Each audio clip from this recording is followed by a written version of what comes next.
Hello, ladies and gentlemen, and welcome back to Starladder America coverage. We're here with day number 6, and as luck be have it, we've got 6 great games coming up for y'all today.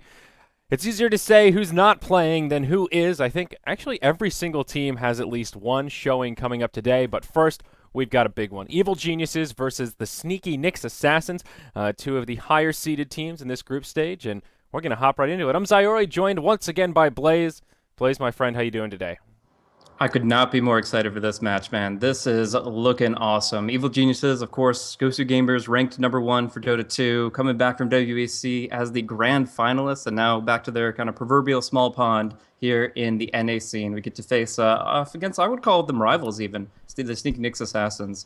Although it seems the bets significantly favor the side of Evil Geniuses, and obviously we know how strong the team can be individually and with PPD's drafting leadership, I still have to say that SNA have a really good shot at this. They have some really cool strats. They've shown innovation all the way back since 2012 when they really started pushing aggro tries and started really shaking things up a little bit. So while we're kind of unraveling the last threads of this patch, this metagame here, I can't wait to see what SNA have in store for us. They do have one technically stand-in in Whitebeard, but it's not one that I'm familiar with. He was actually a member of SNA prior to Way2 kind of taking the reins there, so they're very confident with this player amongst their roster, and we'll have to see what they can accomplish here in this best of one. Yeah, definitely right about Whitebeard. No stranger around this mix. And before we talk about this draft too much, let's take a look at the grid for Starladder America just to get a handle on how things are going as the coverage is so intermittent. Navi US actually in the lead right now. They are 4-0 out of the gate. Evil Geniuses, the only other team undefeated. They are currently 3-0 right now. And the Sneaky Nyx Assassins, they are in third place. They are 3-2. They've had kind of a rocky start, and this will be their next big milestone here. So things are really heating up, Blaze, and I guess you could say really the top 3 favorite teams are in the top place right now. Today we may see some of that divide between Navi US and the Evil Geniuses as they do each have a couple of games. But context of this game, things looking fairly standard so far. Evil Geniuses will first pick the Razor after banning out the Shadow Shaman and the Brewmaster. Sneaky Nyx Assassins ban out a couple of those bad daddy pushing heroes, the Jakiro as well as the Lycan, and they will pick up Death Prophet and Doom with their first 2.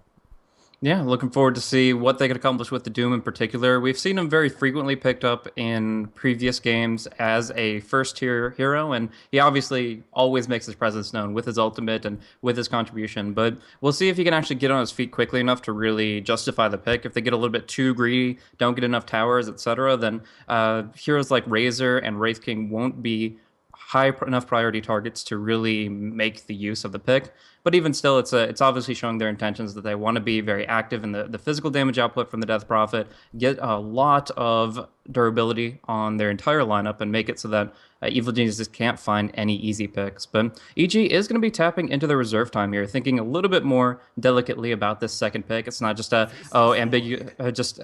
obligatory Faceless Void. We do actually see it coming out, but they weren't just going to knee-jerk select it just based on it being available, and they automatically know they're banned. If they're not picking it, they're going to be banning it out. Earthshaker is taken off the table. Yeah, and a smart ban against the Faceless Void. We've seen how potent he can be against the Chronosphere. Anything that you can use just to try to lock down the Void when the Chrono is down, Yule's Scepter. But that long-range stun in the Fissure is definitely a useful tool. And every so often you can totally block the Void out and keep him from doing all that physical damage. EG may be looking for a Skywrath Mage if it makes it all the way through. And the Sneaky Nyx Assassins will at least let it go through another round here as they third ban out the Enigma. Sneaky Nyx Assassins seem very afraid of these potent pushing heroes.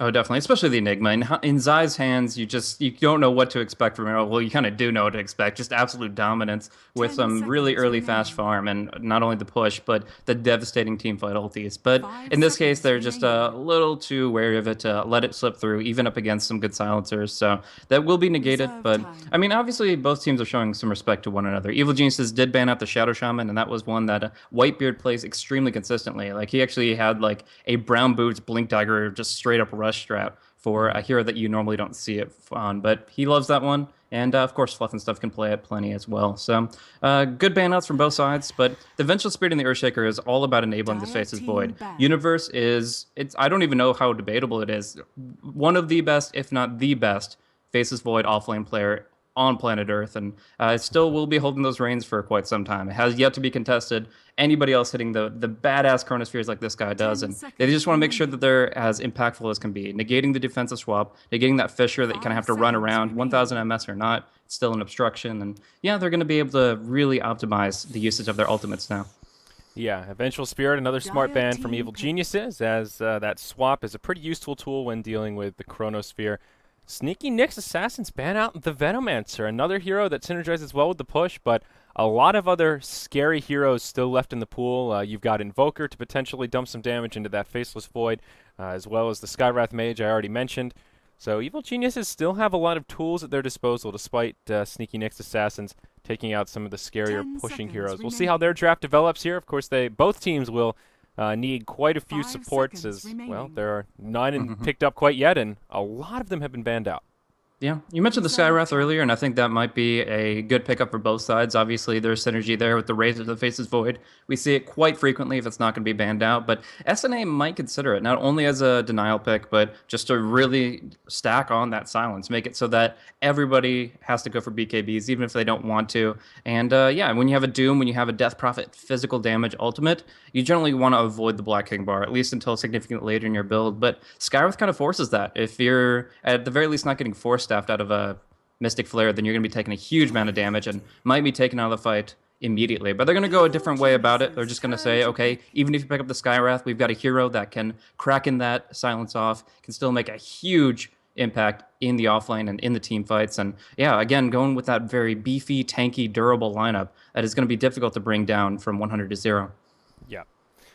Now, SNA have a very potent lineup, but one that will require a fair bit of farm. All three of these heroes really need a baseline of items to be pretty effective. Maybe Doom and Death Prophet more so than the Tide Hunter. And in the Dire offlane, he should be okay. One of the better heroes to deal with the difficulties that come along with it. And of course, great at stacking up the Ancients and taking them out with Anchor Smash.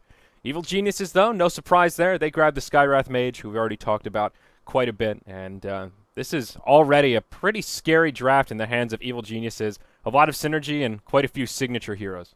Yeah, it does mean that we're going to be most likely seeing the Doom in a #1 farming position. We have seen DP on the safe lane as well, but in either case, they really want to just kind of go into the refresher orb time period of the item progression a lot more rapidly by prioritizing these heroes farm. The Tide, as you mentioned, will be fine just to go for maybe even a mechanism to start himself off. Of course, goes to the Blink Dagger in lieu of that, but he's going to be farming up on the Ancients as best he can.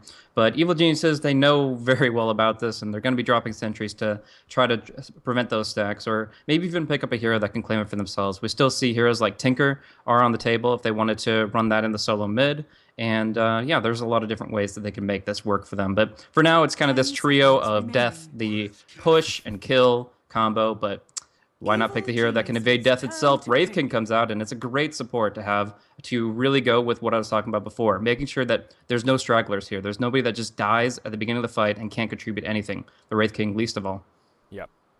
And just a solid support all around, gives them a nice stun, and could be potential setup for another support like a Mirana if they wanted to do a nice roaming duo. So some options opening up for Sneaky Nyx Assassins as their final picks come about. EG, they'll need another support and some kind of a core. They could either take a mid hero or a position 1. I think Tinker and Invoker are the two big ones that really come to mind that we've seen EG use to fair degree of success, but I suppose we'll just have to be patient here, Blaze, and see what PPD wants to pull out. Yeah, you never know. Arteezy, he's really been trying to find ways to be relevant in this patch. It's kind of been a mid, lackluster patch. Just in general, you can't kind of do the flashy plays. You can't be the outstanding hero because, in general, there's going to be so much roaming presence on you that you don't get that much room to breathe. You're just forced to bottle crow rather than dominate, and that always tones it down a little bit. But now we see the heroes like Wraith King, coupled with the Mirana, might be able to roam pretty well, but we won't get to know the secret core pick until the last phase here. We're going to see the Sand King coupled with the Skywrath. Getting the epicenter damage in the Chronosphere is going to just eradicate teamfights quickly, force SNA to go for mech and pipe rather early on to try to negate those effects, and obviously add in more Disable. You can just get some more control, focus on the Death Prophet if she can't get the Yules off, and That's always going to be very nice for you. 5 seconds But we'll see if they remaining. actually go for the Mirana ban here. SNA have been known to run Mirana whenever they get the chance. Reserve Fluff, time. extremely precise with those arrows, even without setup. 5 He's one of the, seconds I would say, the remaining. top 3 Western players for just being able to, without any setup at all, shoot arrow and hit arrow. And Evil we'll see if he gets the geniuses chance. turn to Yeah. ban. Yeah, as you mentioned, some good synergy between the Sand King and the Faceless Void, and also a pretty good support duo between the Skywrath and the Sand King. The Skywrath can spend a lot of time in the presumably the safe lane, creating some space, one of the best zoning supports there is right now, and 10 Sand King can seconds remaining. work the jungle, do some of that stacking and pulling, and then, of course, get down with that Sandstorm 5 seconds when he hits level remaining. 3, and, well, work towards a pretty quick Blink Dagger. So final 5 bans will come about. seconds SNA remaining. very committed to banning out pushing heroes. All 5 of their bans have some sort of pushing prowess. Pugna will be the last one, Dire and team EG pick. ban out the Lion with their final choice. So another great support with a lot of lockdown, something that SNA is kind of lacking right now. They've got the huge Ravage and they've got the Wraithfire Blast, but consistent spammable disables, not something they have, and Lion certainly would have helped on that front.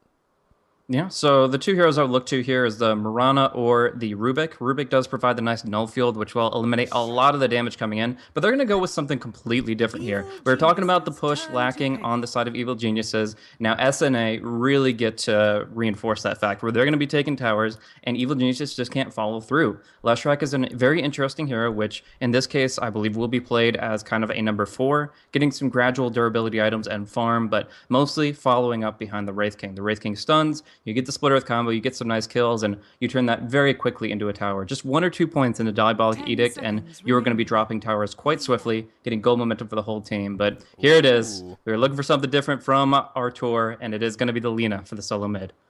Looks like Artor is actually going to take the Razor. That'll be a Fear Lina, presumably taking Wow. a bit of a farming role here, but this should certainly be interesting. A hero we don't get to see much of, and I think a little bit underrated as a core. I hesitate to use the word carry, but one to get some farm priority, and she can actually scale pretty well into the late game. That Fiery Soul is pretty ridiculous, and you don't think of her as a tough right clicker, but boy do they start to add up. She's notorious for that terrible attack animation, but makes up for it at least a little bit with the super long range that is Prepare for unique to Lina battle. Inverse. Yeah, that's really interesting to see it here, and it does seem to be buying clarity, so that would imply some at least pseudo-supportive sense. Consumables alone aren't enough to justify where they're going to be throwing their farm one way or another, but we do see Universe is definitely going up to the off lane, and that would leave either Zai or PPD. No, it is. It's really. It seems like almost all of them could be taking farm at certain points in time. I would almost say that it's like a laning phase where they want to give the hero that they desire the Blink Dagger on the most early farm, and then after that 8 to 10 minute period, switch it out and give the other hero it. So like off the bat, I would almost say they're going to be stacking for Zai, giving him safe lane farm, and then as soon as he starts moving into the jungle, that's where Fear takes the lane. But we'll have to see exactly what they intend for it. The one thing we're going to be 30 sure of is it's going to be seconds to very battle. difficult to bring down IX Mike. He's going to be going in with his boots on the off lane, has the ward already in place, and he is going to be trying to just play it safe as much as possible and stay out of their stun range. Yeah, the classic IX Mike boots strategy here puts him by the tower to make the blocking a little bit easier early on, and then grabs the movement speed to catch up in the lane. That'll put TC in the mid on the DP, going for the just about maximum stat build. Could have grabbed another GG branch if he was so inclined, but battle 2 branches, begins. 1 null tally, and a couple of pulled tangos for him in the mid lane, and that will be a safe lane try for the Sneaky Nyx Assassins with Whitebeard on the Wraith King. Fluff and Stuff on the Lesh goes first point into Split Earth, and it will be Ush in the safe lane farming role here on the position 1 Doombringer. So Lesh, an interesting choice for the Sneaky Nyx Assassins, does pair pretty well with the Wraith King, and will open up some pushing potential to try and knock down this top lane tower pretty early. But I think you and I have spoke earlier on in the group stage of this tournament in terms of our fanboyism of Lesh and also our disappointment as to his potency in the current metagame. And I think statistically speaking, Lesh is not one of the stronger picks you can make right now. Yeah, I mean, just looking at the numbers in general, but it's all about how you use them. Each hero has their part to play, and it might be a play on Universe's life right now, comboing the stuns, getting a lot of damage out. He will be able to time walk away, but losing a lot of life in the process. Won't be able to finish him off. The Sav will come through, and he's going to have to play it very safe from this point forward. I'm actually quite surprised they even got him Wraithfire Blast range, especially since he saw from an Observer Ward the position of Fluff, but that's how it breaks down, and we do see him taking a hefty chunk of life as a result. Yeah, although they force out that salve early from Universe, he's already taken a warding advantage here. 2 sentries has come down, and they don't find the ward. This one's so close to getting it, but just not quite there. So that'll give Universe a nice advantage, and Sneaky Nick's Assassins maybe under the assumption that, hey, if we didn't find it with that set of ward, maybe they didn't put a ward down after all. So this is going to give Universe at least a little bit of a vision advantage here. Dire side put a lane ward down here in the bottom position, so that will help out IX Mike a little bit, give him some vision of what's happening down here with his boots first. But getting zoned out pretty effectively. Just looking for some rune control here and only halfway through level 1. It is a difficult life for a Tidehunter on the Dire side. Yeah, it's quite interesting that they didn't go ahead and pick up an extra set of Sentry Wards to try to stop this stacking from going on. So if Mike does get to around level 5, he still should be able to kind of rebound and farm, as EG doesn't have the lineup to steal the stack from him. But we will see still the rune control pretty effectively. Actually, Mike is probably going to go down here. He has boots, but that concussive lasting a long time. The last right click going through. That Arcane Bolt, of course, giving the vision to make that hit happen. And yeah, gets a little lucky with the lack of uphill miss. Means a first blood in favor of Evil Geniuses. Yeah, double unlucky there for IX Mike. The uphill miss, as you mentioned, but also just the nature of a double damage rune spawning and Skywrath Mage being in position to pick it up before he could grab it himself or deny it. So if that was pretty much any other rune, maybe a haste, PPD still could have secured that one, but double damage makes it an easy first blood, and now this Skywrath Mage off to a hell of a start. About 1 creep kill from level 3, grabs nice early boots, and now he can really work some magic to zone out this Tide a little more effectively. TC having a little bit of a rough time in the mid lane. We see that he did just lose a hefty chunk of damage there, 56, from the static link drain, and makes it very difficult to CS against Arteezy here. Even if he wasn't just a good last hitter in general in a 1 versus 1 matchup, it would just be the skewed balance where he has not necessarily the movement speed advantage, as we do see TC is the one with the boots, but still just getting good drains off left and right, and TC without mana really can't deny. So we're going to see more zoning come out on the bottom lane. Obviously, they get the momentum swing forward for their safe lane with that first blood. But let's check out how Fear's doing. I was noticing he was struggling a little bit with his first few CS. Maybe the wind-up attack animation early on, maybe the base damage. He's not as familiar with it. But now he's got the Robe of the Magi, which will probably build up into treads. Who knows, really? It could be a number of items. But in either case, he's swung back, and now he's at 18 and 7. Yeah, pretty unique attack animation for Lina. So even if you're well practiced on the hero, if you've been playing someone else recently, it can definitely empathize with taking a couple swings to get used to the just obscure wind-up and ridiculously so missile. But he is on par now, only 1 CS behind that of the Doom, and once again, IX Mike in some trouble. He's still only level 1, just now dings 2, but Fear will be on the mark with the Dragon Slave and the Light Strike Array, and that makes it 2-0, and this time the position 1 of Evil Geniuses will secure a kill, pushing him now towards level 5 and 3rd point in the Dragon Slave. Yeah, just getting those stun combos out, even with Kraken Shell, it's not going to be enough to keep you alive against all that magical burst nuke. And he has got through 230 damage coming out from the Dragon Slave already, and cost efficiently when you consider the intelligence treads, just allowing him to spam those spells out pretty well. Soon enough he gets like a Magix or something like that, he'll have plenty of mana to play around with, and he's actually going to be going for kind of a pseudo right-click build as well. Maybe an Aghanim Scepter is something he could consider long-term, because it is one of the ways that Lina can stay relevant towards the mid to late game. But in either case, he is going to get a lot of farm very early on, and he has a number of ways that he can go with it. In fact, probably a hybrid build might be better for him. If you can get a little bit of benefit from the right click, build up towards maybe the Aghanims, maybe the Sheepstick, then he can just kind of get the best of both worlds. But mid lane, Mike has made an interesting rotation here. Early point in Gush, it looks like they want to bring down Razor. Yep, Zai rotating through, only 1 point in the Burrow Strike, so looking for the opening. TC will heal up, and Zai takes a lot of tower shots. They'll turn it around. A huge rotation coming out of the Sneaky Nyx Assassins as Artie makes a run for it, and will survive. PPD coming in with a concussive to buy him a little bit of space. So an unfortunate death there for Zai on the Sand King. Noble effort, but TC with superior positioning finds the better of it.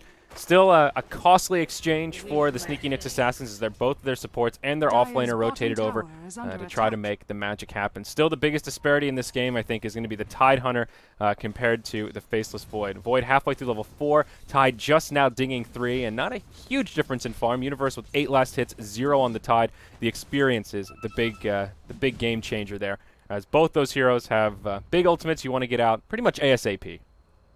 Yeah, so with the fact that Universe has gotten a little bit more free time with the sports rotating through, he's going to build up his CS a little bit under tower. They're not as great at controlling the creep equilibrium with the lack of stacking and pulling. And he has gotten some good face time with the Doom, so this is going to give him some nice momentum shift in order to maybe build up a Hand of Midas. We'll have to see what he decides here. He's got the Gloves of Haste, could go Treads, of course, but this leaves his options open while still enabling him to go for the Rush if he feels he'll get it at an appropriate time. In either case, we do see some great CS coming for Fear. He pretty much has free farm on this bottom lane up against the level 3 Tide that went for 1-1-1. So a lot of damage going the way of the tower with his massive attack range and still able to just farm away. So I'm hoping to actually see the Blink Lina in this case here, but we'll have to see if that's if he values positioning more than just straight up damage for the early stage.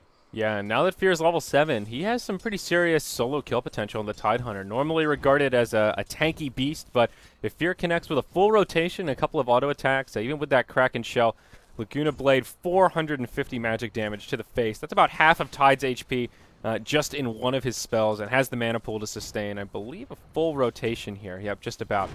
So, well, we'll see. Mike has to be very careful. Now in the mid lane, Universe, fine. Not quite level 6. Oh, usually he waits until he has that Chronosphere before he starts roaming about, but without lane control, we'll look for a potential kill in the mid lane. 3 points in the time walk, long range initiation, and a 40% slow. Certainly has some killing potential, but TC won't give them the opening, and they'll be forced back.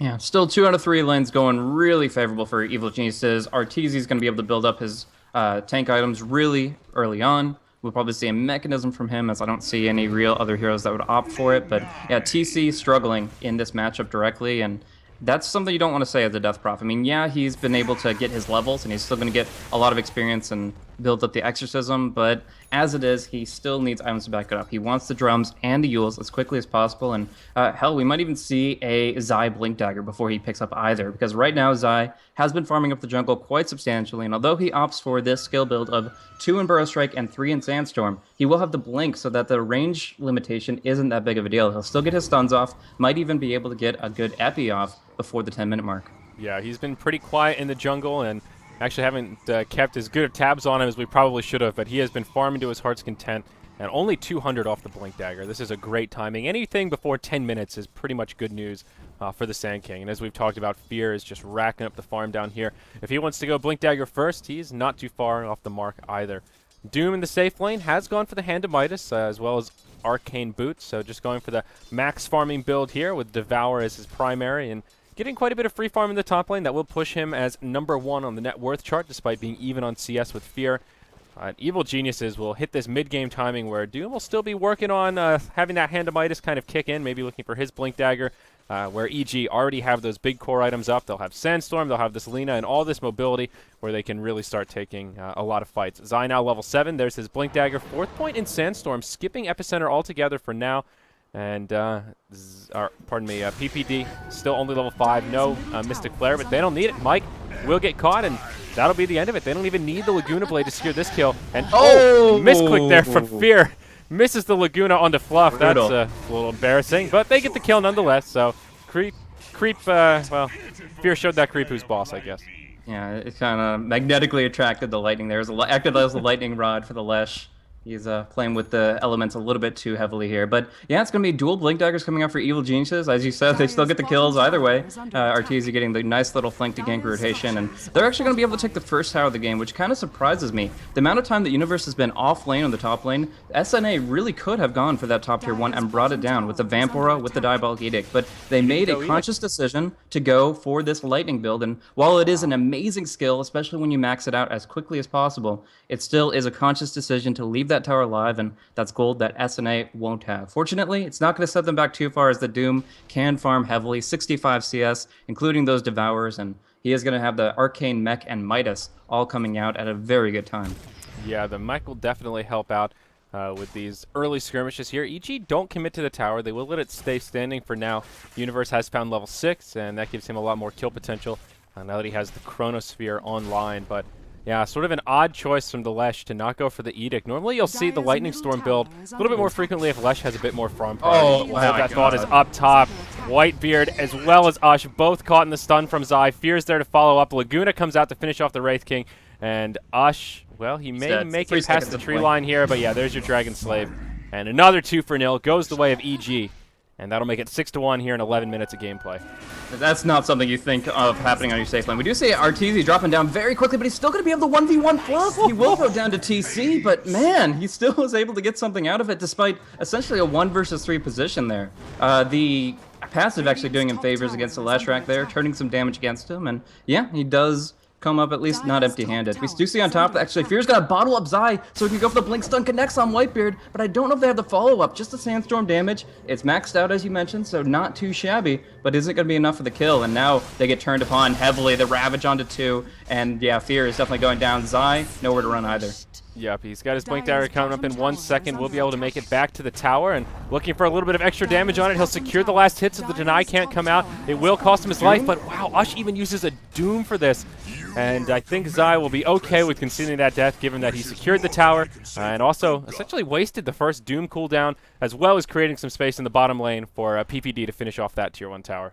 Yeah, that was a hefty Doom. I mean, yeah, he could have burrow striked into the trees and then blinked even further and could have just annoyed them for an extended period of time, but it just showed they really wanted that kill and they weren't willing to play around for it. We just see up on the top lane, the Fortify is available, and Universe does have that Chronosphere combined with the Mystic Flare from PPD, so there is plenty of potential to turtle into this tower and at least get 1 kill for their trouble, but they still need to find something on the map because right now, the gold graph just looks bad. I mean, having the 3 kill disadvantage is one thing, but the tower on top of that, 2 towers in fact, makes it so that we're seeing 4,500 for SNA from behind. So looking to move together, utilize that mech, and even without the Ravage, maybe have to force the issue. Yeah, TC's now level 10, has that first point in Exorcism, will use it to try and make a defense at this tower, secures a nice deny to get things started. In comes Whitebeard with a stun onto PPD, but Zai's there to try and keep him alive. Burrow strike on 2.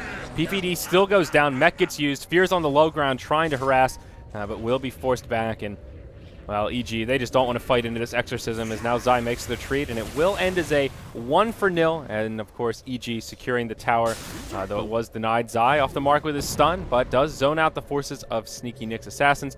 And whoa, Mike, he gets caught by the Burst of Fear, Laguna Blade, Dragon Slave, now Fluff and Stuff caught by the Light Strike Array, and they'll grab a double kill onto the Evil Genius's Lina. Now Burrow Strike forward onto TC. He has no ultimate left. There's your ulti from Universe. Light Strike Array. Dragon Slave again on top of it. Even catches the tower to stop the follow-up damage. Whitebeard will go down. Has the reincarnation, so he's coming right back up. Zai takes a Doom and might be able to survive if he takes no additional damage. Whitebeard gets mech'd up, but it's just not enough to keep him alive. It's a huge exchange for EG, and Zai will weather the storm. Plenty of hit points to spare. Another essentially wasted Doom. Yeah, Fear hit 2 incredible Light Strike Arrays in that fight. One just completely unaided on the Lesh. Sure, he's only got boots, and the Lina has a freaking Blink Dagger, but still very impressive to make sure that connects appropriately. And then the one just waiting out the reincarnate, timing the respawn perfectly, and yeah, no chance for him to survive. So now Zai's got the epicenter on the high ground, channeling it up and going right in.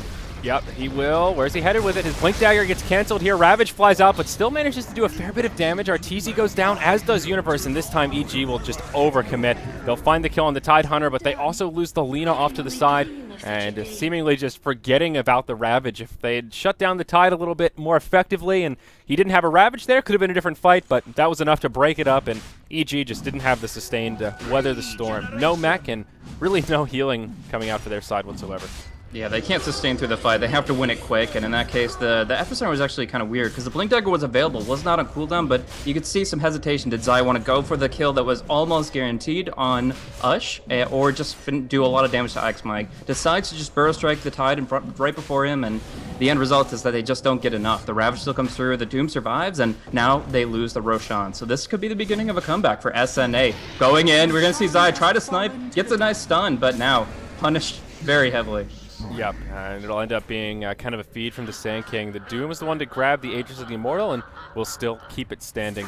EG's still in okay shape, hanging on to a decent gold lead of about 3,000 gold, but the experience graph is quickly closing, and, well, they'll just need to continue to take good team fights and maybe practice a little bit more discipline when that Ravage is off cooldown. But they'll have a 70-second window here where they can continue to be aggressive. They will pressure this tier 2 tower in the mid very heavily. Arteezy does have his power treads as well as Drum of Endurance. But here we go. Chrono on 2. Mystic Flare to follow up. Whitebeard and TC will both get caught, and they'll both fall.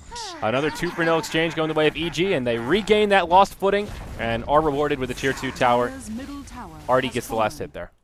So SNA kind of stopped the bleeding for one fight, get a nice turnaround on an overextension, but EG, they just gobble that experience right back up. They actually brought it to 0 for a brief second, but now with those kills, they're just going to be dominating the map. Full control, if you look at these observer wards in particular, they're going to be just keeping vision on the enemy jungle. They don't have a safe place to farm. Maybe the enemy jungle is actually safer here. And even the top lane might be forfeit without the ability to come back into it with the Wraith King ultimate for another 90 seconds. They can't contest this top tower. They have the fortify, but just the rallying the troops will take a really long time. They finally come through, and they will force them back, getting the Doom out onto PPD, but he's a pretty quick hero. Will the Doom alone be enough? The level death certainly isn't, and it looks like he's going to be fine. Yeah, Universe just posturing aggressively there, showing Doom, hey, if you commit to this, I'm ready to hop on you, buddy. Ush will juke the Light Strike Array, and these Dooms have just not been on point. That's our third Doom now that hasn't yielded a kill. Well, to be fair, the first one yielded a kill on the Sand King, but I think that was probably going to be a death anyhow. You can't really credit that just to the Doom ulti. Ush just not utilizing that big ultimate as well as he needs to. Yeah, so tier 2 is pretty much all they have to cling to on the top lane and the bottom lane. They need to keep holding these and make sure each and every Ravage counts if they're going to get back into this game. Because they went for the mechanism on the Doom, they can go for the Blink Dagger on IX Mike. He should be able to get some great Ravages off, but we'll see if it's enough to deal with this Chronosphere and Epicenter initiation. Off point once, but the other Chronos have been extremely good, and it's only going to get more devastating from here. It looks like Universe is going to go for a Maelstrom, so top of his Mask of Madness, he's going to be building up a lot of damage within that sphere, and it's actually going to be a Yule Scepter of Divinity for Fear, so kind of a little bit of a self-setup item there. He can go ahead, blink forward, catch somebody out with the Yules, buy his time for his teammates to catch up, and then go for the Light Strike Array right when the Cyclone ends. A great pickup, and since it got buffed to negate defensive Blink Daggers, it's going to be really good for netting some kills. Yeah, that extra 50 magical damage you take when you hit the ground is what you're referencing there, and certainly a good point. Also, Lina, not one of the fastest heroes, so giving her some extra movement speed is definitely good news for her, and you can cruise around a bit more efficiently. Arteezy, the lone defender in the top lane, as all 5 of the Sneaky Nyx assassins do sneak up on the tower. They did smoke, and EG may be looking for a tower trade. Fear will clear up the creep wave. One TP back from Universe. He's smoked up as well, has a Chrono at the ready. And EG need to get decisive here. They will lose this tier 1 tower. They've already burned their glyph. They won't go for the deny, and on the retreat, Chrono comes out, connects on 2. Ush, he tries to blink out of it, but it won't happen. It's a Whiffed Ravage. Only clips Arteezy on the far edge. He'll now take a Doom, and maybe this one will yield a kill as the Ghosts are coming in. Yeah, that'll be a kill on Arteezy, so maybe not a Whiffed Ravage, but not the big Ravage that you were talking about. It'll be a tier 1 for tier 2 trade as EG do stay committed to the bottom, and now they may be coming back to make a hold here. If Nyx Assassins can get a 2-for-1 tower trade, including that kill on Arteezy, and this will finally be what they're looking for, and okay, they'll find it. So EG getting something out of it, but a good trade for the Nyx Assassins. Yeah, they're still doing some good damage to this tier 3 tower. If they hadn't gotten that tier 2 on the top lane, then it would have been a devastating loss to use all 3 ultimates and only pick up a kill in a tier 1. But they were able to now go ahead and pursue onto Mike. Gonna try to go for the turnaround here. A lot of magical damage coming in. Isn't enough? The last right click's not gonna be enough with the magic stick, the Kraken Shell, but still a blink out from Fear, and it looks like they will be able to escape. So getting some free damage on the tier 3, forcing them back out of enemy territory. But yeah, as it stands right now, they're going to be waiting for cooldowns for a long time. This is a great window of opportunity for Evil Geniuses to ramp it up even between their Chronospheres. Usually look at the lineup and say Chrono is how they make the kills happen, but in this case here, they have nothing to worry about if they just kind of march down into the enemy jungle, maybe smoke up, and find an opening. They've already got a lot of farm. The lineup doesn't have guaranteed late game. Like, you can't just say Void and the Razor are going to auto carry this. They have a lot of potential to do so, but you have to consider the Refresher Tide, the Refresher Doom, and realize that 50 minutes in, you're not comfortable, so you want to end the game sooner rather than later. Yeah. Doom's working on his Shiva's Guard now, has the plate mail and the recipe, but still a little ways off grabbing that Mystic Staff, and that'll be his next big item following that Mech Blink pickup. The Aegis is actually soon to expire out of Ush's inventory, so EG, I think, will be happy to not really commit to a team fight while the Aegis is up and just let it fall to the depths of time. Arteezy pretty damn close to his Ag Scepter, now just a point booster away. And always a big item pickup on the Razor, of course, allows you to take down those buildings pretty quickly, and yeah, 30 seconds there. On the Aegis. Even PPD with kind of an interesting item build, going for the mech on the Skywrath Mage. I guess he is really the best suited to carry it if the Razor wasn't planning on grabbing it. And, well, it'll work out well, a necessary item, but just not one you usually see in the hands of Skywrath. Yeah, it seems that RTZ definitely favors the drum Aghanim build-up, and he is just going to be focusing on enhancing his farm as much as possible. A kind of true carry player at heart. But PBD, he has the mana pool to support it, but perhaps not the second opponent's ultimate. If he goes for 2 points of Mystic Flare, that's over half his mana pool just for the ulti, and I think that in the supportive sense, he should maybe consider holding back on that skill point, at least for a couple levels. Yeah. Well, both sides will go back to farming, at least for now. Slow down the tempo as more core items come out. EG holding on to a pretty small lead, actually. Just about 3,000 gold, 2,000 experience. Arteezy gets jumped on here in the mid lane. Doom does have the ultimate, will throw it out, and now the rest of EG Big Chrono forward. Chrono coming out onto 3. There's the follow-up damage. Tidehunter takes a Laguna to the face as well as a Mystic Flare. Hush taking heavy damage, but they can't bring him down, and he will survive as he pops his mech. Arteezy will live, and another Doom that does not yield a kill. And it will be just a 1-0 going the other way. Evil Geniuses bring down IX Mike. And that secures 2 big pickups here. Your Ag Scepter and your Maelstrom out on the Void. Up top, Zai almost gets initiated on, but will blink just as TC puts out the silence, and he'll survive. Exactly. So, I mean, with that, getting out with no casualties and weathering a fight with the Ravage online, very important for Evil Geniuses to continue to accrue this lead and maybe be in opponent contention for the next Roshan. But you just got to commend these Chronospheres coming out from Universe this game. I mean, the top lane one, obviously they had to go and retreat. Actually, Doom falling on the top lane. That was a solo epicenter. He didn't even get a chance to use the mechanism. Oh. Yeah, I was not ready for that one. Holy crap. Zai just hiding in the trees in the right place. You don't see that one every time. day. Wow. Jeez. Okay. Well, that's just a freebie for Evil Geniuses. They'll take that all day. He took him from 980 HP down to 0 in the duration of his stun epicenter combo. Wow, that is just absolutely absurd. Yeah. Well, down bottom, Fear hiding in the trees, stalking out TC, and thinking about going for a solo kill here. Knows TC doesn't have an ultimate. And it looks like Fear will just blink back to safety. He is going for that Ag Scepter build to boot with a point boost already picked up. Universe gets initiated on 10 seconds till the Chrono comes up.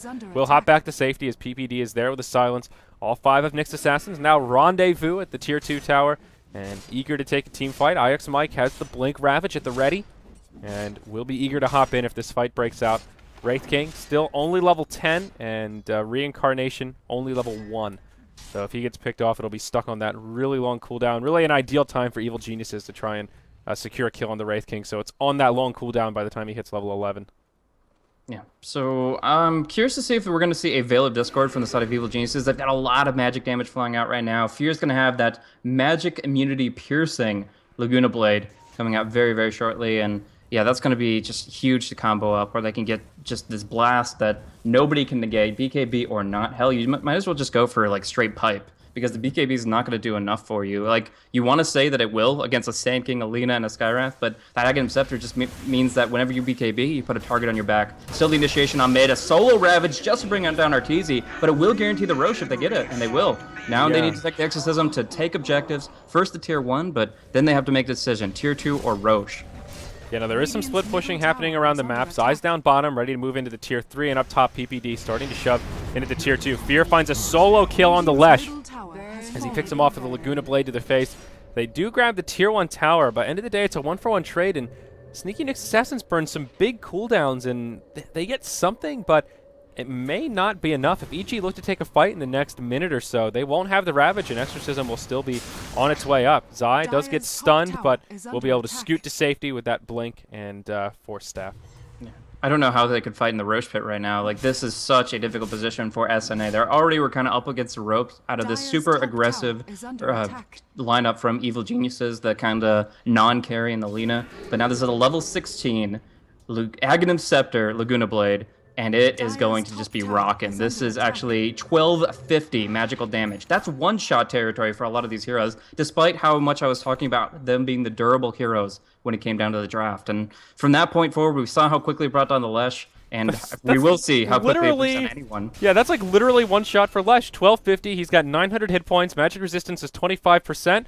You do the math there, Blaze, and maybe he'll survive with double digits of hit points, but that will take Fluff from full to nil in one flick of the wrist. So this is really a big window of opportunity for EG just to pack a punch and take some good team fights. They will secure the last outer tower. Arteezy up top uses the Eye of the Storm and will bring it down, complements that Ag Scepter. And only tier 3s remaining for the Sneaky Nyx Assassins. They've done okay in tower pushing themselves. They've knocked down 3 towers. Actually, still a tier 1 standing down here in the bottom lane as EG rendezvous in the mid and start looking at their options here. Yeah, they can surround the pit here and maybe consider just sending one man in to try to take it down, but it does come with major risks. The abilities are coming off cooldown. They didn't really take that time period where they could have actually just gotten it for free, where the Exorcism and the Ravage were used only on Arteezy. But now they're just going to keep tabs on it, surround it, keep these good observer wards up in its vicinity, and try to take control. They can always invade, so they don't necessarily have to take that objective off the map immediately. But even still, they're getting great farm across the map. If we look at the net worth in general, yes, they're not topping out because this is a Midas Devour Doom. He's going to get a lot of gold. But all the same, they're really keeping pace with that hero as well as the Death Prophet with not just 2 or 3, but 4 heroes. Yeah, now a couple of interesting things coming out from EG. One is TC did invest in that BKB, still on that 10-second charge. And there are some other abilities that it will mitigate. The Sand King is really the big one. But now TC is pretty much always a target, and I've heard quite a few co-casters say that Dagon is a pretty good item to deal with Death Prophet because if you can burst her down, then, well, she's not so potent. Just take her down as soon as she pops the ultimate, and Laguna Blade is a Dagon on steroids here, and that BKB will not even come close to keeping him safe. The other oddity is Fluff and Stuff. He's the one carrying the Gem of True Sight. We just did some math to talk about how squishy he is and needs to be very careful. We'll put the gem back on the Courier for now, but he was running around with it, and we'll need to be very cautious. Yeah, it has to be extremely cautious about it. He didn't even get a chance to de-ward this one in the mid, which is a pretty obvious ward placement if you're just walking about the map, but that even seems dangerous. Fear going in, gonna go for the Yule's combo. Can he get it off before TC silences? Oh, the Blade Mail, he better back off. No blink! He didn't blink in time, and now he's gonna be going down. I guess it is, you can just look at it as just Alina, but they've invested a lot of farm in this guy, and it might give them enough confidence to go for the Roche. Yeah. Lina does have a buyback, so if they went into the Roche pit and EG wanted to try to contest it, they do have that option. Fear did pick up an illusion rune, so scouting out the Roche pit, and now the jig is up for the Sneaky Nyx Assassins. They won't be able to live up to their name and sneak into this one, but EG will still contest, and there it is. The buyback from Fear, and they'll start to converge on the pit. Universe on the high ground. PPD's here with the Mystic Flare ready. And the Courier is kind of in the danger zone as Universe hops forward, finds Whitebeard, does take a stun. TC connects with the silence. Blade Mail deployed, and Universe takes a Ravage, but backtracks some of the damage. Will survive the onslaught. Can he get the chrono off? 2 hit points left.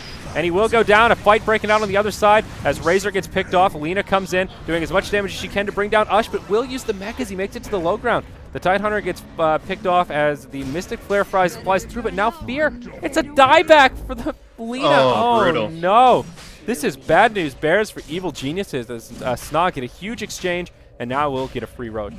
Everything was so panicked, so spread out there. When they got the burst combo, the silence that lasted for what seemed like ages on Faceless Void, and then got the Ravage to follow it up. They chained their spells, they got the damage, so the Chrono was not ideal. I mean, he was just kind of throwing it out to get it out there, but in the end, he traps as many allies as enemies, and he still dies to the Scorched Earth. So it doesn't get him out of the situation. This fight is split up into pretty much inside the bubble and outside the bubble, so no real great epicenters were available, and even the mech was lackluster with PPD and Arteezy stranded on one side of the fight. So everything got broken apart. SNA took advantage of that, and they are able to win big. They're going to be bringing the gold and experience graph down within sub 2,500.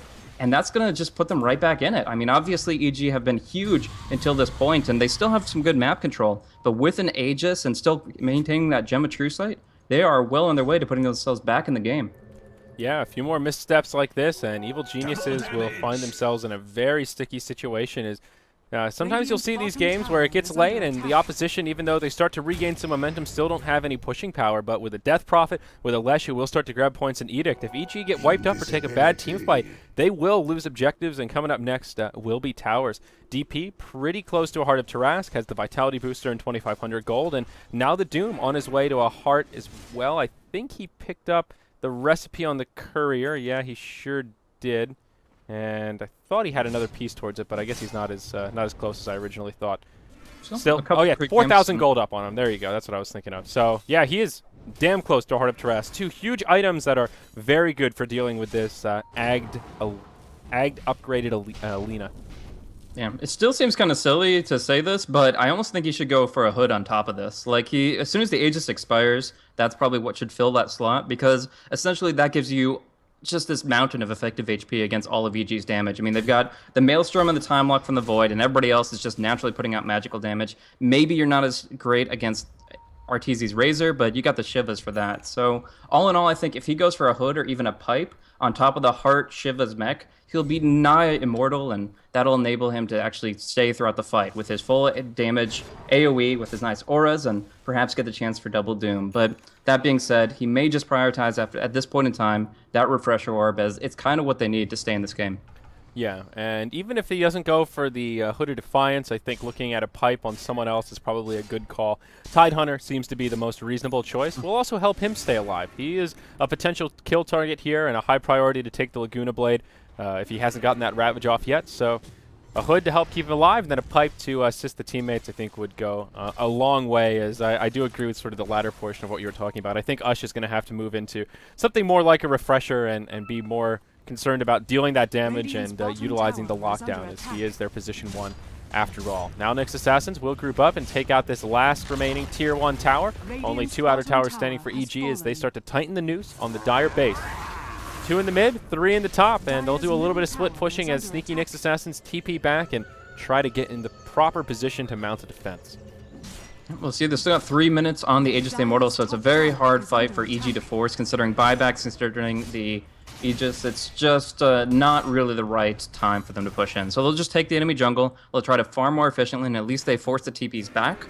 And that's pretty much the entire reason they had their stance up there. Otherwise, they don't really want to force a fight right now. Just a little bit of a bluff play, but we'll see a little bit of deception coming out from SNA in turn. Going in, they've got the potential for Blink War Stomp from Ush, and of course the Doom follow-through. So if they find somebody, they could be dropping very quickly, but for now, they're making their way westward through the jungle. Yeah, and they may find PPD. He's on the other side of the tree line. They haven't caught him yet, but Ush hops forward. There's your War Stomp. Gush to follow up, and they don't even need any big cooldowns for that one. War Stomp Gush enough to bring down the squishy Skywrath support, and they'll be rewarded for their smoke aggression. Now the Wraith King, 2,800 gold on him. Whitebeard can start playing a bit of a tertiary carry. Could move into a Maelstrom, could just be looking for a Blink Dagger. Blade Mail, definitely a smart choice this game, and there it is, the Maelstrom coming out, so probably a Mjolnir for him to start doing some serious right clicks. But if Fear just accidentally Lagunas that Blade Mail, that will be costly, I think, to say the least. Sure. Yeah, I mean, I think there's a tiny projectile time where you could actually self-Yules when you do it, but that'd be the only ways you get out of that without just blowing yourself apart.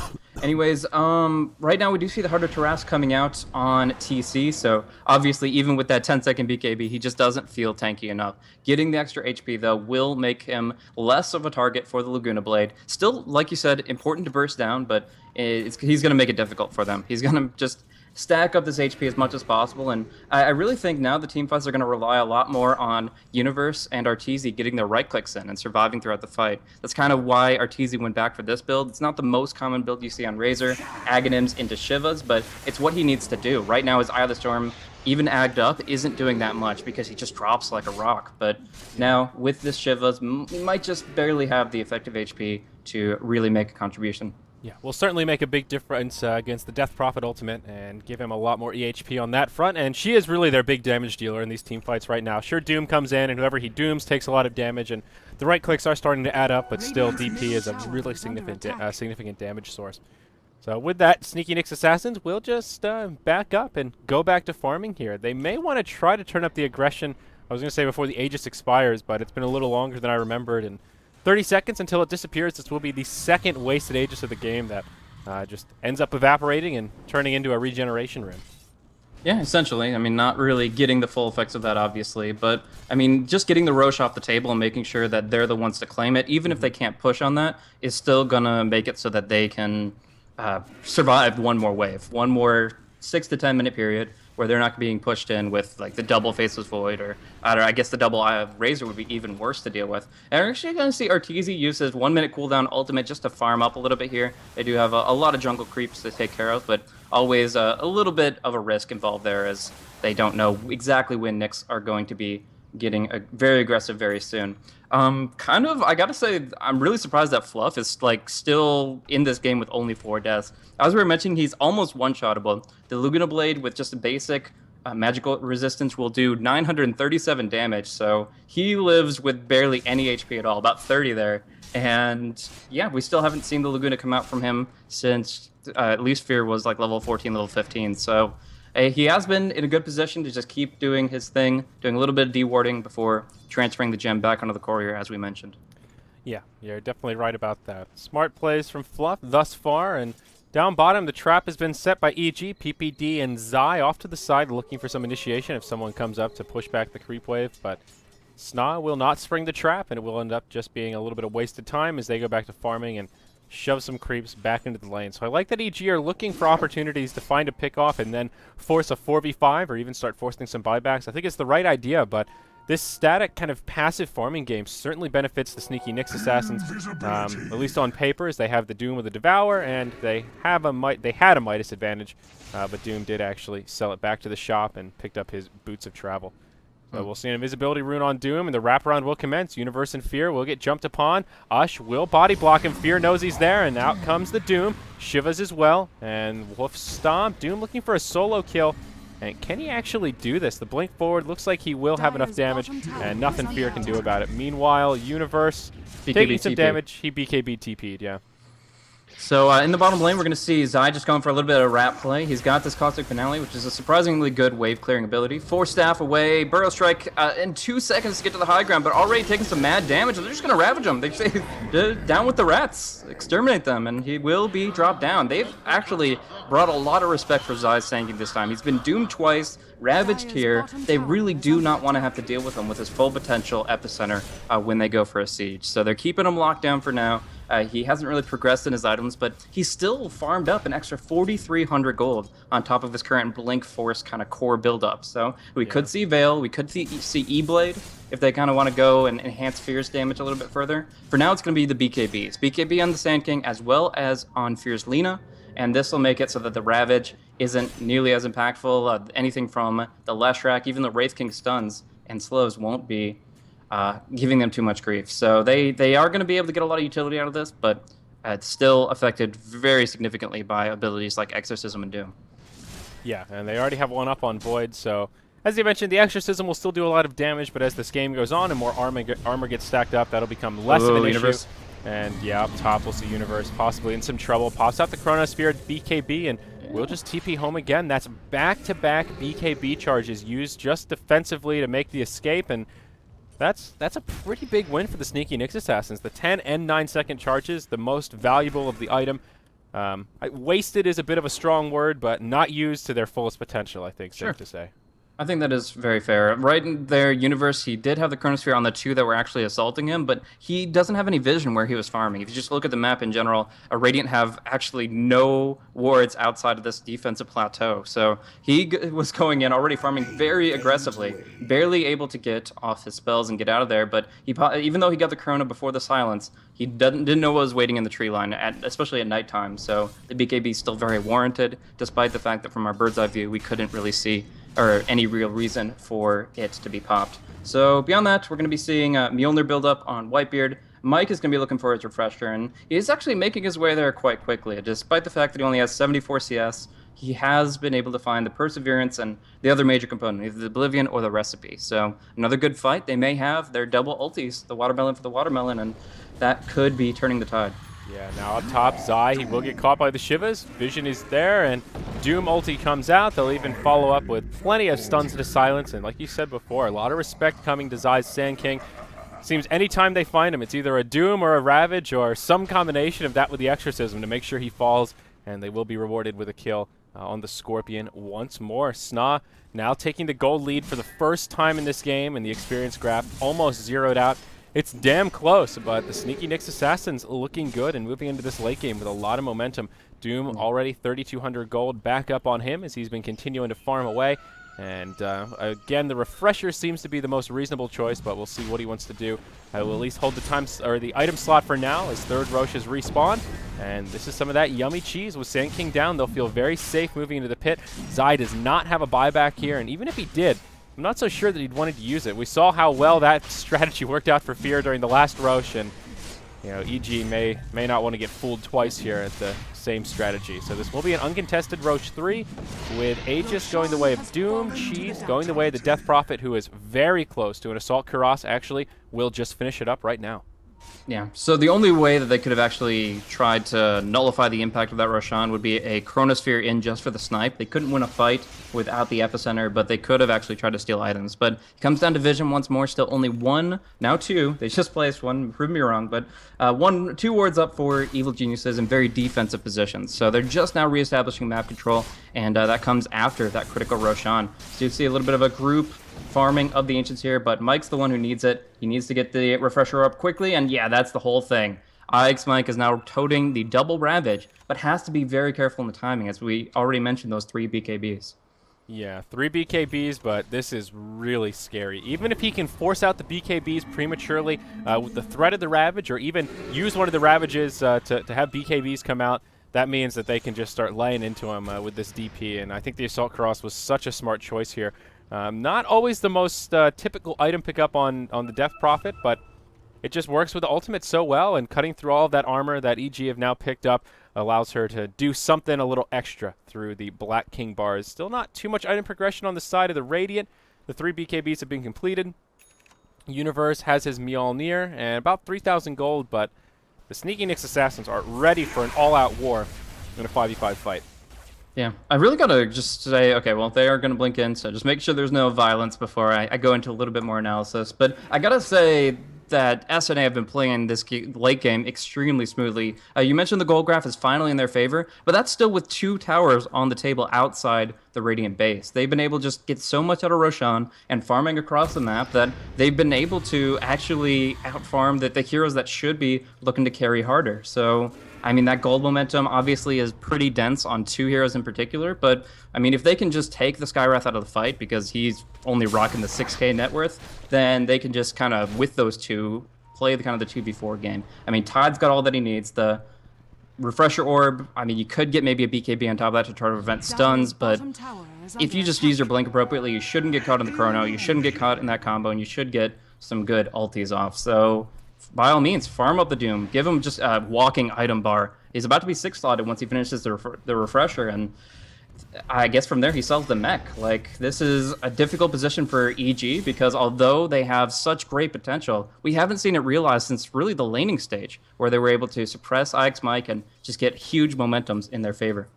Yeah, Universe in the tree line scouting out IX Mike, but I don't think he has the damage for an easy solo kill. They actually have the exact same HP bar right now, which is kind of funny, but I think Universe is going to be wisely advised just to sit in the trees, be patient, and then try to mount the escape, or wait to go in until some of his teammates rendezvous here, as they'll start to do. PPD and Zai on their way in. They'll find IX Mike, connect to the Burrow Strike. Mystic Flare comes through. Ravage number 1. Whitebeard's here. Ravage number 2. That's a kill onto the Faceless Void. PPD taking a lot of damage, and Doom joining the party will throw out the ultimate onto Zai. It's a 3-0.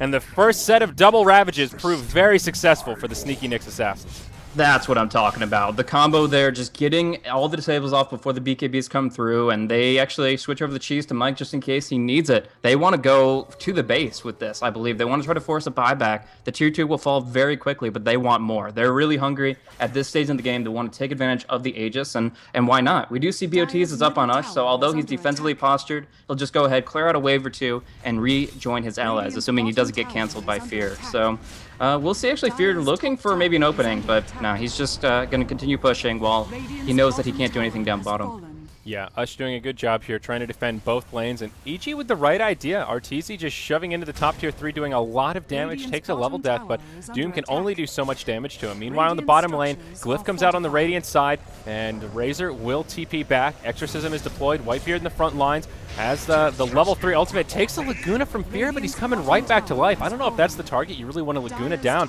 while your racks are falling. Tower has gone down. Melee racks are the first to fall, and now Nyx Assassins will be looking to make the retreat. Whitebeard gets left behind, but will TP to safety. Universe uses his BKB, looking for the Chrono to catch him on retreat.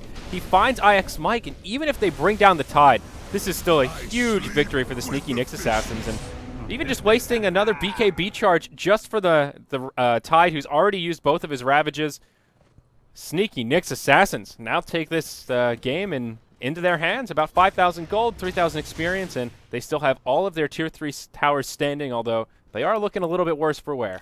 Yeah, the push down bottom wasn't nearly as clear cut as they wanted to, because Ash was actually going to TP in with the refresher orb. But if you see on the courier, he's got 6 slots. He can't actually pick it up unless he drops the blink dagger or mechanism. So he's keeping it on the courier for now, keeping it hidden until the big fight where he can use it. Now, mind you, when he TP'd in, he only had 700 mana, so he shouldn't have been able to actually get 2 Dooms out without a little bit of Arcane Boot's help.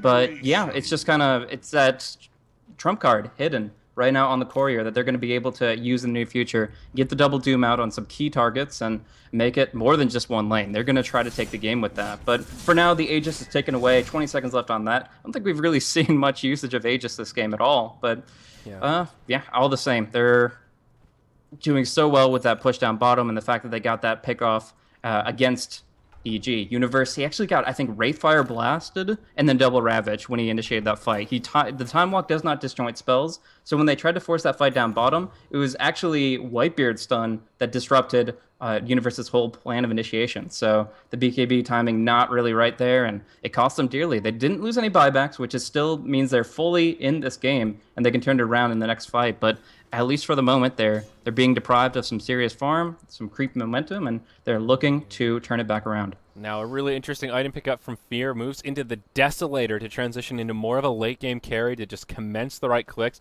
Great item on Lina. She's got the attack speed with the Fiery Soul, and now it makes her hurt so much more. But the big worry here is that he does not have buyback. He's gone all in terms of his items and preparing for this next team fight. EG will smoke up, and he is the only one without buyback, but he's also their big damage dealer. Sneaky Nyx Assassins on the other side of the tree line will catch some vision here onto Zai. Doom hops forward, will reveal the smoke, and gets the Doom off onto Zai. No. Chronosphere completely whiffed from Universe, and this is not the team fight they were looking for. Lesh goes down first, but that's a pretty minimal loss for the side of Sneaky Nyx Assassins. There's your Ravage from Mike. Refreshes, second Ravage comes out, connects on 2. It'll be a dead Void, he'll buy back. PPD actually still alive as he uses the Mac. Michael try to chase him down, finds the kill there. Universe has now rejoined the party. Doom got picked off around the backside by the Lina, and Fear will actually be able to survive the onslaught. Still a good fight for the Sneaky Nyx Assassins. Only one buyback has been burned so far. It's on Universe. Gets caught in the Yules, but will be able to hop to the high ground. Right now it is a 3v3 on the field, and SNA will just take this tier 2 tower, and I guess you can call that a victory. It's a huge victory. SNA just, I mean, they forced the buyback on Universe, which he's going to be sorely regretting within the next 5 minutes if SNA force the issue, which they certainly should. And on top of that, yeah, Zai barely lived, but he just couldn't contribute anything in that. With that second Chronosphere that just is far too lackluster for what we're expecting Universe to contribute, they are falling drastically behind. I mean, even Universe clearing out 3 creep waves here on the bottom lane and not getting that gold because of the buyback debuff. It's such a huge loss, even if SNA doesn't take major objectives. And obviously, they're getting a better experience against IX Mike's positioning. They're kind of getting better understanding of how to roll these fights. But that last reaction where SNA jumped into the river, knew exactly what they were going for, and EG just kind of went in panic reactive mode, it cost them dearly, especially with the Universe buyback. Yep. And they also prevented Zai from getting off his ultimate. He has the BKB, but he was the recipient of the Doom straight away. And a lot of good Doom targets, but at this point, Zai is sort of your ideal target almost, all things equal. He was the only one visible there, so it was the obvious choice for Doom, but huge damage output with that level 3 epicenter, and taking him out of the fight before it even starts essentially makes it a 4v5. That's his big contribution, and if he can't even use burrow strikes to try and break it up a little bit, that's the way Nyx Assassins need to start off these fights. Now they will group up once more in the mid lane. EG with 4 here. They don't have the Razor with them. Universe comes in. This time it's a Chrono on 3. Follow-up damage will be there. Zai blinks over the tree line with an epicenter. A lot of damage coming out. They bring down the reincarnation. Doom will fall. Death Prophet gets picked as well. It's a 3-0, and Fear just on the aggressive, laying in the right clicks. They will leave Whitebeard behind. He'll actually stand his ground for now. Mjolnir buff deployed, but does get taken out in the end. All 5 alive still for EG. TC has bought back, popped his BKB and the Exorcism, but he just can't slow him down. He's not going to be able to secure any kills unless they have some sort of a disable. Arteezy pops his BKB, now turns to man up, and will be careful as the ghosts fly through, but still repels the forces of SNA. And now EG take a huge team fight there, a 3-0, and they force a buyback on the DP who gets nothing in return. Absolutely great initiation there. They pretty much were set up for it, but even still, taking that opportunity, being in the right position to get the combo off and just socking it to SNA. Now they don't have the Death Prophet, Exorcism, or buyback, and yeah, she's just a walking heart. Assault Cross. She's not going to be able to contribute much more than just some right clicks and Crypt Swarm. It's going to be on Ike's Mike to make this happen, but BKB is off cooldown for both Fear and Universe right now.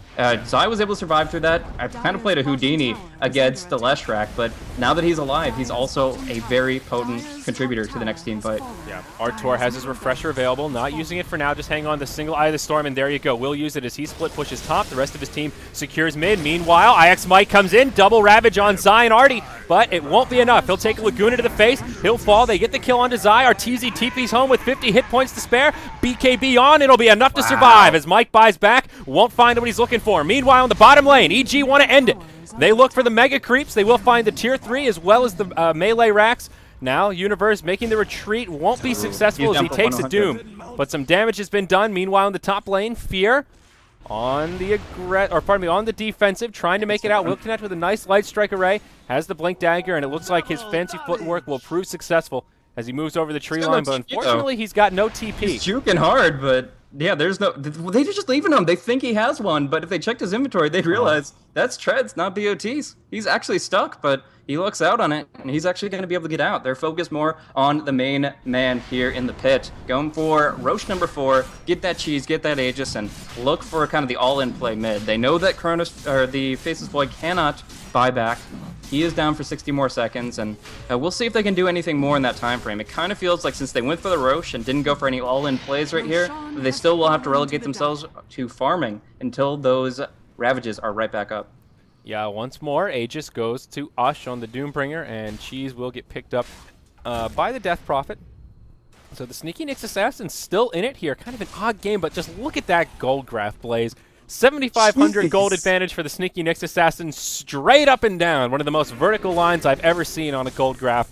Right back for EG. That's a 15,000 gold swing following that fight, and all of the barracks and towers that went down to follow. All 3 of the tier 3 towers fell within just minutes of each other. Now a couple of buybacks on cooldown, but most of them on the Dire side. Zai hops forward to start things off. Mike does not have a Ravage. This is very risky for the Sneaky Nyx Assassin. Sure, they have Aegis and Cheese, but double Ravage is part of their strategy here. Ush takes the initial Laguna Blade and some right clicks from the Desolated Lina. And they will just go hard on this tier 3 tower. TC does have an ultimate at the ready here. Whitebeard gets stunned up, will get caught in the Mystic Flare. There's your reincarnation. And still SNA in an okay spot. Zai once again takes a Doom, but now Universe hops forward, takes the second Doom. They'll go in onto Ush. They'll have the damage to click him down, or do they? He's just too tanky. He'll survive a while, finally falls. There's your Aegis proc, and they'll find the return kill on the Sand King. It's a buyback from Zai, and almost what he wanted. Now he'll be able to get off this Epicenter and maybe do something big here. Epicenter at the ready. They're starting to commit deep. Fear will get chopped down by the fiery sword. Buyback from him. EG still with 5 alive. In comes Zai with the Epi. And this is what they needed to turn it around. Whitebeard's on the run. Mike gets off both Ravages. Buys him some time as they're all getting low health. But EG still with plenty of reinforcements standing. Will they pursue out of the base? Sneaky Nyx Assassins on their last leg. No hit points remaining, but now the Doom buys back. BOT's back into the fight, and he's ready to continue the onslaught. Can they breach the high ground even further? Top lane or mid lane of racks have gone down. Bottom have already fallen from a skirmish prior, but look at the Dire base. It's in shambles. The top lane is pushed completely in. They're going to lose racks here, and it's going to be Megas. Sneaky Nyx Assassins are all in, but EG, they don't have any buybacks left. It's a 5v3 on the field.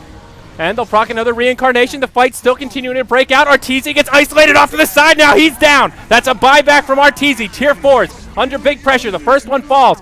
Sneaky Nyx Assassins are all in, looking at the base race. Fluff is back to defend. 1 tier 3 tower standing, or pardon me, tier 4 now. That's the end of it for EG. They've got 3 heroes up. Now is the time to make the hold. Universe, he's got the ultimate. He connects on 2, brings down the Wraith King, brings down the Tide. Oh no, it's not going to go well for the Sneaky Nyx Assassins. Ush, he's on the run. TC's got nothing left. The Shivas come out of plenty, but Allison, he's right there. He's dropping the hammer. He takes a stun. TC still to fall. Down he goes. Now Ush and Whitebeard in big trouble. They'll actually turn it around onto Universe. Whitebeard going full man mode here. He pays with his life. EG only with 2 alive. Sneaky Nick's assassins as well. EG, will they make the hold? Allison takes another doom as Fluff comes in. That's the end of Razor. It's just PPD. He's the lone defender. Fluff and Stuff and Ush now on the run. If they can bring down PPD, it'll be a full team wipe with only 1 buyback. PPD actually has a buyback here. He's on the run. He's going to head to the Dire base. All they have to do is buy time. He's just trying to buy time. Exactly right. Now he'll TP back. He survives. It's still now it's a 2v2 on the field. Zai buys back. Oh my gosh, Blaze. Mega creeps for EG. There's still 1 tier 4 tower standing. They're thrown at half health. Buyback from the Death Prophet. There's no going back. They don't even they cannot defend their base. Fear's got BOTs. He might try to go for a backdoor play, but for right now, 2 heroes with heart right on the front line. They're all in. Sneaky Nick's assassins go for it. There's your exorcism. Every center on the mark, but the BKB is there. TC right-clicking the throne quickly, but the creeps in the Dire base. Fluff very low on hit points, trying to pull aggro off as best he can. Now this tier 3. Oh no, it's going to be it. Sneaky Nick's assassins are going to do it. Fear comes in. He breaks down the Doom. The Light Strike array, but it's not enough. SNA secures the win. What a game. What an ender, and oh my god. I'm out of words. That Blaze. was insane. That was absolutely insane. Did you see that? I mean, obviously you did, but how low were Sneaky Nick's assassins when they were leaving that base? Mike leaves the base with 200 HP, waits the 15 seconds left for his Ravage +1, and he goes back in and gets both of them off in their retreat. It keeps the Wraith King alive, the Tide barely gets out, Fluff with the plays and defense, pulling back the creeps, keeping everything alive for us just as long as they needed to, and the Hearts of Tarask. For once, we actually see the regen really make a huge impact as Ush goes back down to like 20%, then full, then 20%, then full, and they keep respawning. They keep buying back, and they finally take it in 56 minutes. What a fucking game, man, here in Starladder, North America. Wow, and that's just game 1 today. We've got EG versus CNB coming up next, scheduled to start right now. We'll have a quick break, folks, and plenty more Dota 2 coming your way. You're going to want to stick around.